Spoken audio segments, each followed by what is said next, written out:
So out of all the guys that we've been talking about for the past few weeks that figure into the recruiting last minute push, who do you think is the most likely that you get that is going to be an impact player? So you're talking about high school guys? Yeah, out of the high school guys, who's the biggest get, but combined with the most likely to sign? I mean, I think you got to look on defense. It has to be Martin Emerson from Pensacola Pine Forest. He's a safety slash striker, that hybrid outside backer safety position. Between him and Jared Harrison Hunt, who is a teammate of assignee Adam El Gamal from Middle Village, New York, Christ the King Regional High School. Defensive tackle, 6'4", 280 something.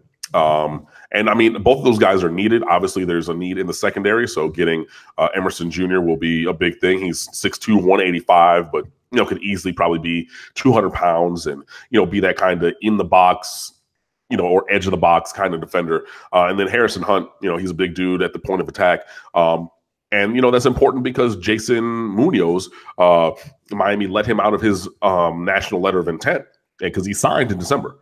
But with the coaching change, Miami released him from his NLI, and he is going to Syracuse now. Now, the thing about that is Jason Munoz from St. Thomas Aquinas, right here in Fort Lauderdale, is 6'4". He was billed to be 274, but people are like, nah, he's 210. Like, he's maybe 215.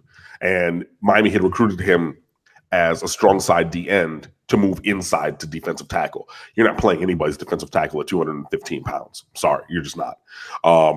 And so there was that. Battled some injuries throughout his high school career, missed his entire junior year, missed half of his senior year, only had like 24 tackles, like 8.5 tackles for loss and 5 sacks, something like that. So, I mean, decent numbers, but I mean, if Miami was recruiting him to be an interior defensive lineman, that just wasn't going to happen. So, he requested after the coaching change, he said, hey, in St. Thomas Aquinas, they have a religion class that you have to take both semesters at Aquinas. So there are no early enrollees from Aquinas. So he's not in college yet. He has not taken anybody's class, so he's not locked in with any school. So, hey, just release me from my NLI. Things have changed. I'm going to go in a separate direction. He took a secret visit to Syracuse last weekend and flipped there. So losing him, I mean, you let him go, honestly.